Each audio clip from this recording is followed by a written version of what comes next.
Hi, I'm Eric at Frog Valley Tropical Fruit Farm, and this is Florida Natural Farming. Today I'm going to do a video on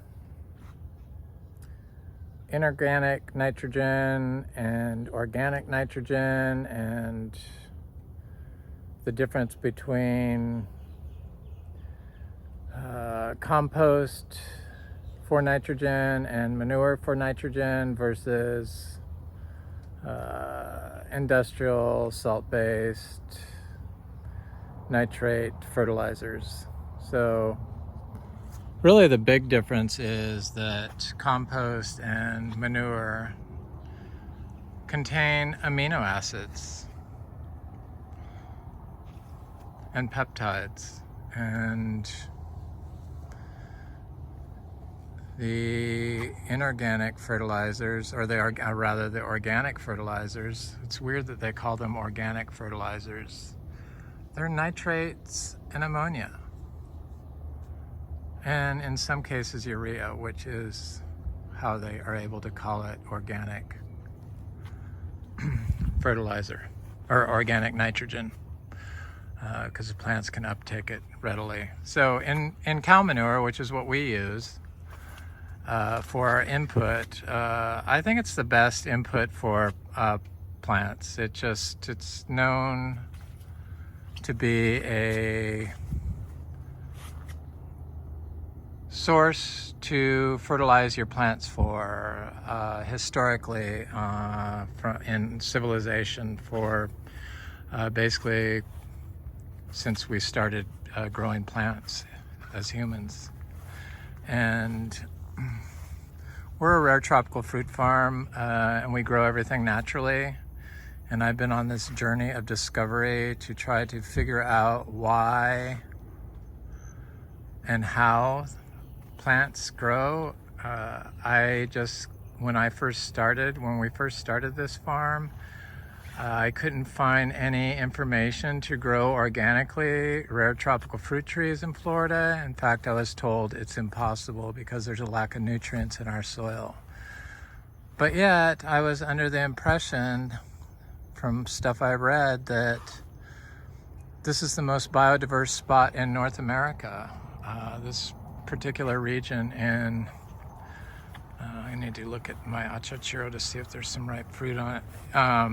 In North America, it's the most biodiverse spot in North America. So how could it be the most biodiverse spot in North America if there weren't any nutrients here? It just doesn't make any sense. The biodiversity are the nutrients. So that just didn't make any sense. And I just couldn't figure out why they said you couldn't grow organically. So I've been growing plants organically my whole life, basically since I was 5 years old. I've been obsessed with growing plants, and as a small child would plant vegetable gardens for my family every year. And we grew fruit trees and vegetables, and this is in California. And we didn't even water our fruit trees. And today that's just considered basically impossible, kind of like what they said about growing organically in Florida. But I knew, because we'd done it my whole life growing up without watering, and all my neighbors had fruit trees that always produced tons of apples and stuff, and they didn't water. So why in Florida do they say you need to water? We dry farm everything here, and why would you say that you couldn't grow organically? So I knew that I could grow with manure because I've had horses my whole life until my oldest horse recently died a few years ago, and now we have miniature zebus. I love the miniature zebus. So what we use as our input is a pure manure and hay, but the manure has pea in it because it's our bedding for our cows. It's coastal Bermuda hay, and the urea is available nitrogen for the plant, but the manures, there's only 10% of available nitrogen in a ton of cow manure, so organic nitrogen. ready for the plants to uptake. But it's 12%. Here's the achachiro tree. It has several greenish fruit on it. There's some tiny little fruit on it, but that's not typical. I mean, this is like an atypical fruit size, but sometimes you get small ones. So there's 12% of amino acids in cow manure, which is very high, and for some reason we, as humans, in the past 70 years have converted the use of like compost and cow manure fertilizer and replaced it with a nitrate ammonia fertilizers from basically sewer sludge and biosolids from factory farms, which contain a lot of plant available nitrogen.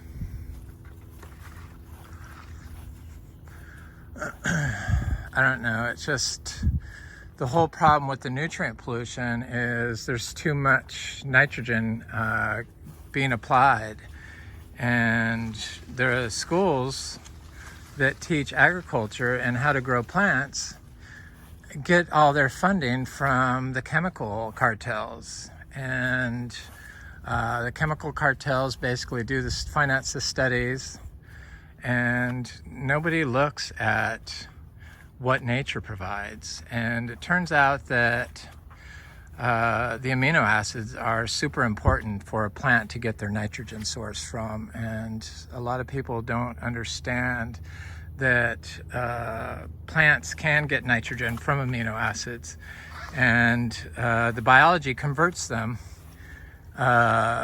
when the plant uptakes them into nitrogen for the plant.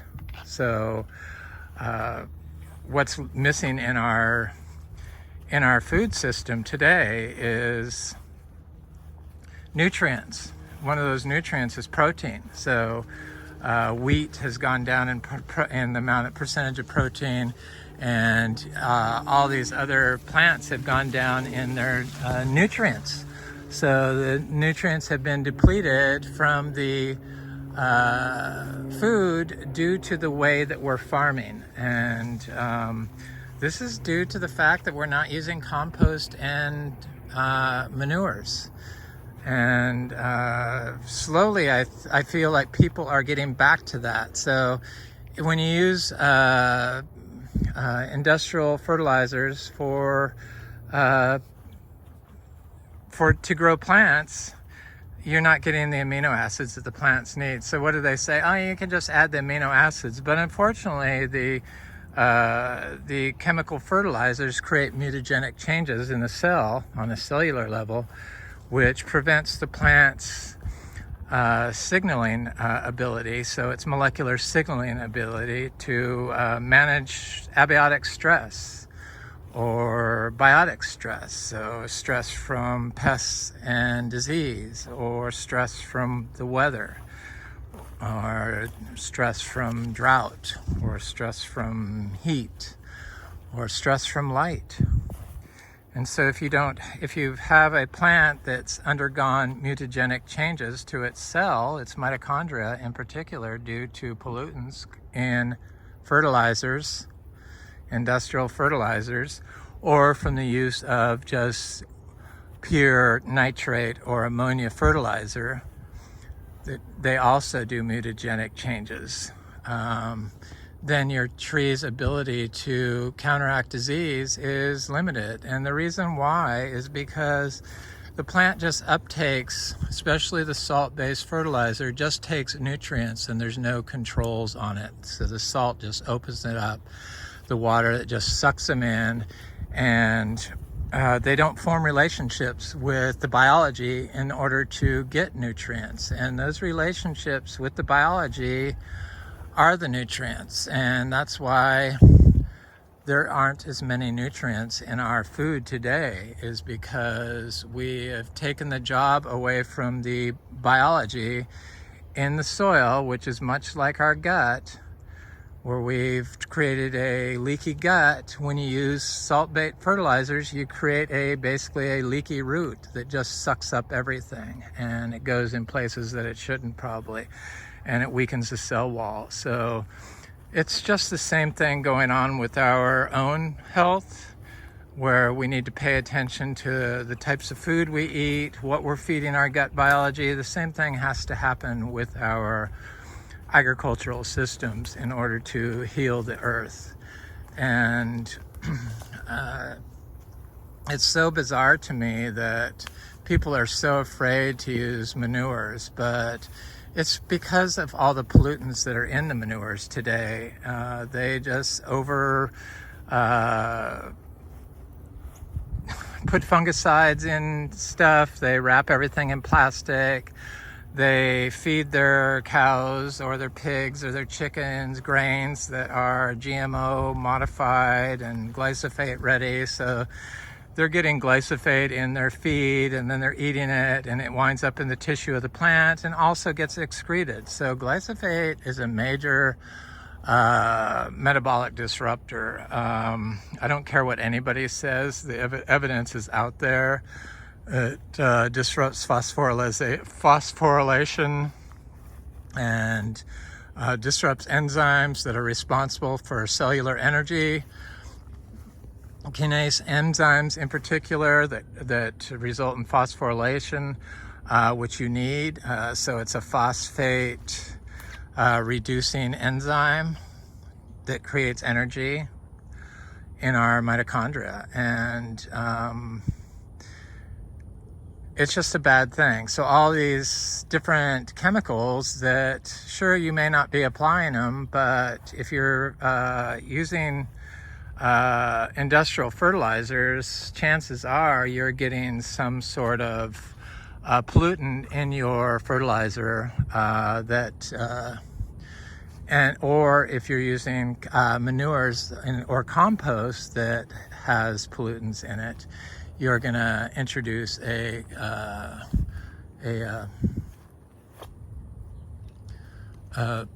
compound that causes mutagenic changes to the mitochondria that will disrupt your plant's natural ability to function on a healthy metabolic level, and will be lower in nutrients. So I'm standing in front of this cashew tree. I got some weird text from somebody that does, I'm not going to say their name, does YouTube videos, but they say a lot of stuff that just I personally don't think it's true, like that cashews can produce year-round. I just don't feel that that's possible in Florida. We do grow cashews. I think we have 200 or 300 trees. This is a big producing tree, and they produce for about 2 months out of the year, every year. And then you can get a random fruit, but usually not. So it's usually in the late spring, or, in spring, late spring usually, that they produce a lot of fruit for about 2, maybe 3 months, but definitely 2 months straight, and then never again. And I think that if they would have produced crops all year long, then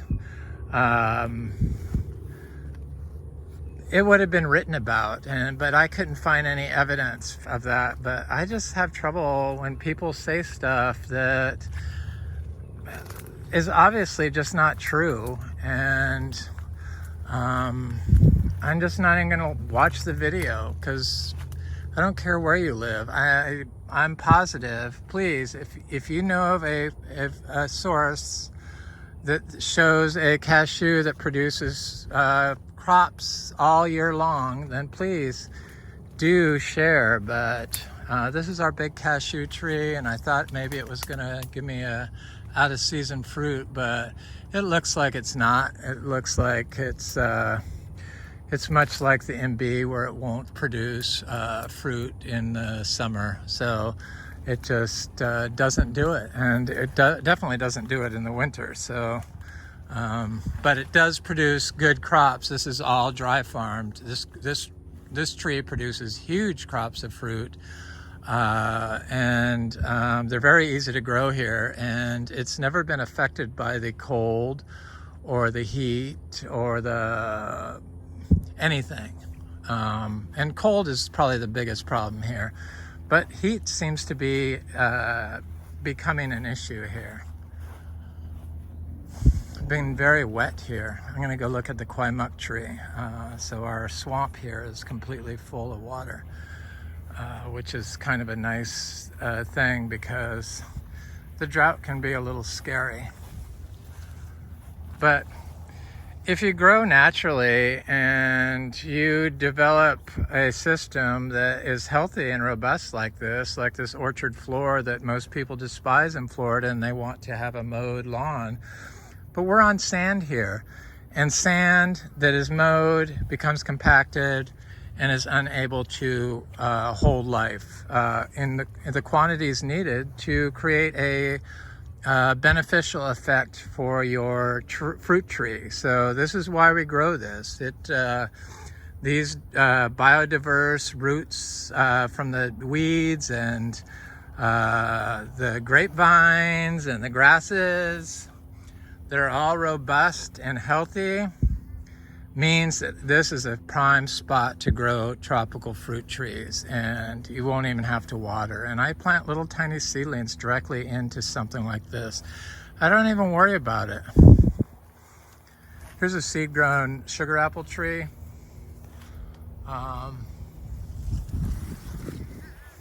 People have so many issues with the pests and disease, but it's due to management, with the citrus especially, that no place is it more obvious that the disease manifestation from greening is due to poor management of soils. So they mow strips, and then they spray weed killer around the tree because they think that all these weeds compete with their tree, which is totally untrue. There's a symbiotic relationship with the roots. The roots house the biology that's going to convert your amino acids into a nitrogen source that's available for your plant, or allow your plant to uptake the amino acids in the manure. We have about 270 mango trees. I really don't go over them this year because it was kind of an off year for our mangoes. I'm still eating mangoes. I've kind of burnt out on them now, but we still have mangoes on our trees. I need to go check some trees that have some fruit on them, some peach cobblers, some Valencia Pride, some cotton candy. But this is the kwai-muck tree, the Artocarpus parvus. And it's one of my favorite fruits, and has been my favorite fruit before. It's a relative of the jackfruit, and I always give this tree a big pile of compost. It's our daily manure with the hay, with the urine in the hay. So it's got a little of everything. It's basically a compost pile in place, a small compost pile. I don't believe in turning compost. So they said that you can increase amino acids in manure by fermenting it anaerobically. I imagine that would be putting it in an anaerobic digester type thing, raw manure, letting the gas off. I think they do that in India, but I'm not sure. But I can see there's benefits to anaerobic digestion of, fermentation of raw, holistically grown cow manure for fertilizer. We're not afraid of E. coli here, but there are rules against applying fresh manure. Like, I could not sell this kwai-muck fruit because I just put a pile of raw manure next to it for 120 days. So this fruit is going to be ready probably for human consumption. I could sell the seeds, but I'm going to eat all this fruit. I know that the perennial fruit trees do not uptake E. coli, and also know that we don't have a huge E. coli problem in our animal manures. That's due to the way people raise animals in confined animal feedlot operations, CAFOs. And then they have great big slurry pits that are like full of urine and feces and antibiotics and copper and God knows what. But that's what they make fertilizers out of also. It's heavily polluted and causes mutagenic changes when you apply it in the form of the bagged fertilizer you buy at the store. There's no need to do that. And the amount of nitrogen recommendations that they use are just insane. We had a recent visit from the state because they're worried about the Indian River Lagoon, the most biodiverse spot in North America, which is dying from nutrient pollution. But it is caused by all this pervasive use of septic systems in Florida. 1 out of every 3 houses is on a septic in Florida. Whole cities right on the Indian River Lagoon are on septic. I was appalled when I moved here to find out that they didn't even have wastewater treatment for sewage in a lot of these cities. I just couldn't believe that entire towns were on septic systems. But they want to blame it on the cow manure, so they wanted us to keep track of our inputs, our cow manure. And they don't even look at the urea, but they look at the cow manure, even though the urea is where the nitrogen's coming from. It is just so dystopian here. It's unbelievable. So they told us they were happy with how we manage, and they were happy that we rotationally graze our cows, and they were happy that we do little compost piles in place. But they would have preferred that we didn't move the manure from where the cows excrete it to a location that's evenly distributed about the farm, which makes no sense to me. They would have rather we put it in huge giant piles, which create disease-prone compost piles. That's why they say you have to heat them up. You don't want any anaerobic bacteria in your compost, but yet I believe anaerobic composting is probably very beneficial, and obviously that's how you get build up amino acids in fertilizer. So what gives? And you can't pick and choose which microbes are necessary because of studies that your college forces you to do because they're afraid of E. coli because of the way the cows are managed. But anyway, that's it's just so confusing. Just so everything's so screwed up. But what you need to do is have an overall approach to raising plants, and you have to try to mimic nature, and the way to do that is to remove yourself from the system. We do very little chop and drop. I only do it out of necessity if a plant is getting in my way. If nature was meant to have all their plants foliage put on the ground, they would exfoliate their leaves periodically, like every month rather than once a year. Some trees, even the evergreen oak trees like this laurel oak, it loses all its leaves, but just once a year. I believe it can be beneficial, but on sand that we have here in Florida, I think it can be a detriment, and it can block the water cycle, which could block the nutrient cycle. So it's much more important to have a high quality input that you use, and that's why we use our miniature Zebu compost piles. I like compost. We used to be biodynamic certified and organic certified. We're no longer either of those certified agencies. We also were that Real Organic Project certified. That's just organic certified. It's just they're trying to say it's like a level above organic. Well, if you perfected organic, you wouldn't have to do that. So it makes no sense. I think biodynamic is probably the best, but they get too wrapped up in a space and time that was from the 30s and 1930s, and they haven't evolved ever. So they make you do this dogma some of the dogma is good, like make your own compost, but they don't tell you how to make compost. They just tell you have to make it and use it. So you have to figure it out on your own, which is how I came up with these small micro piles of compost that create compost naturally, and you don't have to turn it, and you just wait until it's done. So that's what we do, and then I use it for potting soil.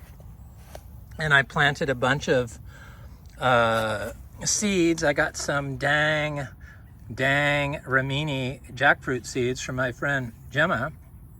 She sent me like 50 of them, and then she gave me some Taiwan seed-grown guanabana seeds, soursop seeds, which is, I see one's there. One is there, and there's a couple here I need to push in the soil, but it looks okay.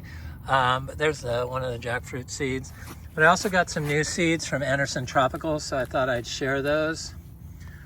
So it's Nucleopsis species, 2 seeds of that. Looks like an interesting fruit. I got Dugetia marcaviana. That's my first Dugetia species. And then I got a Proteum species racemose. 2 seeds. So I'm excited to see what they do.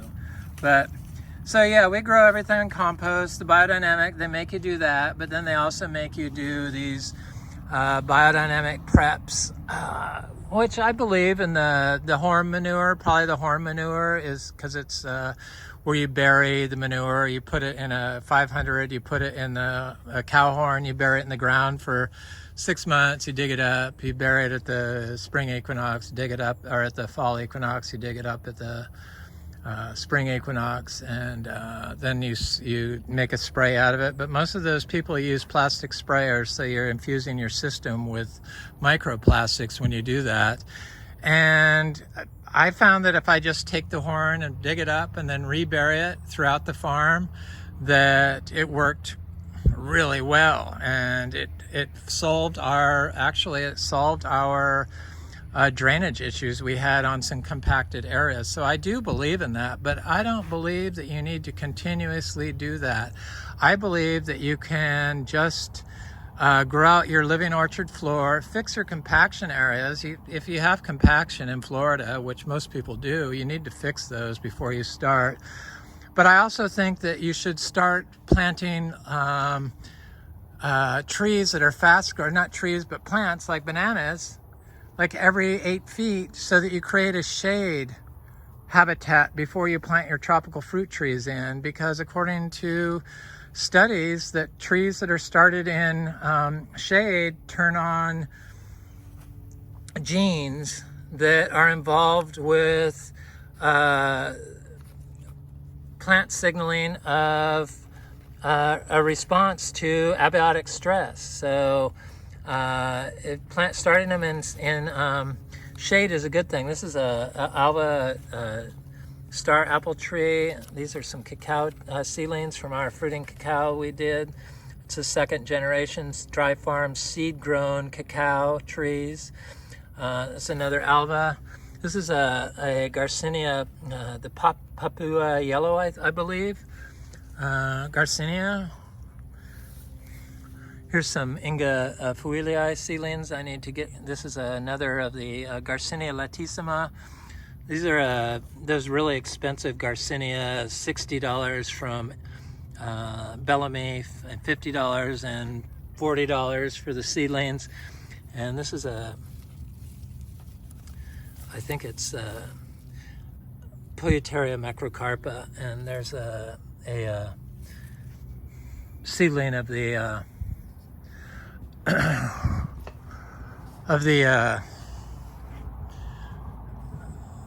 star apple alva. This is that seedling producing yellow cacao that we have. This is the 2nd generation. We're on our 3rd generation of these from seed, and they're dry farmed. And I have tried dry farming cacao in full sun, but it doesn't survive usually. So I just always grow it in shade. And I have some little seedlings growing around that I have. We grow 5 different types of cacao, and everything seems to thrive. I don't think I need to change anything that we're doing. I just apply the little compost piles, evenly distributed throughout the farm, and every day throughout the year. So it's like a small input, 50 pounds, you know, we're on 10 acres, so that's small, of what amounts to manure. With hay, it has some urea in it. So I don't think I finished saying about the University of Florida and the soil test. So the soil test, I've talked about this before. We did the soil test because they wanted us to like keep track of the nutrients we're using in our cow manure. Well, it's 10 pounds of nitrogen available per a ton of cow manure, and we're applying 50 pounds a day. So it doesn't work out to that much. It's crazy to think. In fact, when I did the soil test, it came back from University of Florida that they told me I need to apply 150 pounds more of nitrogen per acre per year. This is insane. I mean, that's insanity. They don't even look at all the other nitrogen from the amino acids, which is a lot greater, 12% nitrogen. So, or, you know, I guess, yeah, because amino acids are just insane that the inorganic nitrogen is not even, or the inorganic nitrogen isn't even looked at. They just look at the organic nitrogen for the plants, and that's all they look at. So they only look at what's the plant absorbable nitrogen rather than not the biological absorbable plant nitrogen, which is the inorganic in the form of amino acids and peptides. It's just so confusing. I'll do some links on studies of amino acids and nitrogen and plant signaling and how mutagenic changes happen in plants in the reference section at the bottom of my description of this video. Hopefully it is very complicated. I tried to get through these studies reading them, but they're like so complicated that it shows all these pathways, which I don't bother to memorize because I'm not going to take a test on molecular biology, so I don't have to worry about it. I just need to understand what's going on. And what I do know what's going on is that plants are chronically ill today, and it's due to the way that we're growing them. And much like our own health, our metabolic health is due to the foods we eat. And then the functional doctors try to look at the whole system, but they don't look at how the food is being grown. They'll say organic, but organic is really screwed up. They allow you to use water-based fertilizers, and they allow you to use, you know, hydroponic fertilizers, and they allow you to use plastic to wrap the soil with. And water-soluble fertilizers is just processed food for plants. Too much urea is too much urea. People think that the cow manure is going to burn your plant, but I've been using manure since I was a small child, and I've never had plants burn from manure. Yes, from too much urine, definitely, but not from manure. Manure slurry is not the same thing. Black cow out of the bag is not the same thing as holistically grown cow manure. You're going to introduce all kinds of plant pollutants to your plants that are going to cause mutagenic changes. Maybe not right away you will notice them, but down the road you'll notice them. They can build up. They're probably full of forever chemicals. Even the rain contains forever chemicals. So anything we can do to optimize our plant's health is probably needed, the health of our planet. As far as doing it at home, I guess you could do it with just your making compost. I'm looking at this seashore mangosteen. I have my friend Ben in New York that wants some seashore mangosteen seeds, fruit. So I've been like slowly watching these fruit. They wanted 5. I know that people want this fruit, but I wasn't even going to sell any. I have sold some for the people that spoke up right away. So probably not even worth your time asking, because I'm going to have to say no. There just isn't enough. He wanted 5 fruit. I think maybe I can get 5 fruit, but they're just not ready yet. And some of them aren't going to be very big, so I can't even, I'm not even going to charge for the fruits that aren't that big. This fruit's okay size though, so that one I would charge. I was charging $7 for fruit, which is a good deal considering the seeds sell for $8 each. Cheapest ones I could find. These are our Garcinias. That's what we specialize in here. They are ideally suited for Florida. Even the mangosteen, I've noticed, is not sensitive to cold like everyone said. It had to be because they were using water-soluble fertilizers that caused the tree's ability to combat abiotic stress, which is cold weather.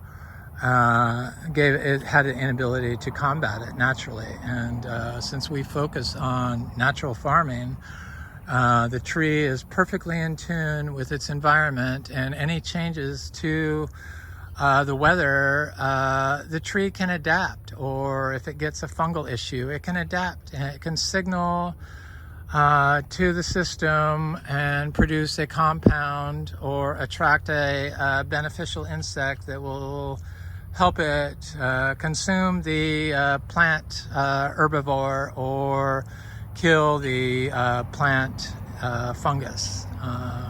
Or convert the plant fungus into a plant beneficial fungus. So any extra compound that you do, like fungicides, ammonia, or what do they use for fungicide? Copper, or I think they use ammonia. They alternate. Maybe I'm wrong. I don't know, because I don't do it. And but that's just going to probably, first of all, copper is a heavy metal, which when you apply copper, it's going to be applied in overabundant amount, which is going to kill bacteria on the phyllosphere of the leaf, which is going to affect the plant's natural ability to signal to environment. For another stressor like cold weather. And so people have always focused on what can I do to protect my plant from cold, and it's like, oh well, wrap it in a towel or put a light on it or water it. And it turns out that the same way you get rid of a plant pathogen or an insect herbivore or a change in the weather that is plant detrimental is a one systems approach to plant health, which is functional farming. And that's natural farming. And that's why I do it, and that's why I make these videos. Anyway, I'm Eric at Frog Valley Tropical Fruit Farm, and this is Florida Natural Farming. I hope you enjoyed today's video. I have to think. You people make me think, which is a good thing, I guess. Please like, share, and subscribe, and leave a nice comment. I always enjoy hearing from you.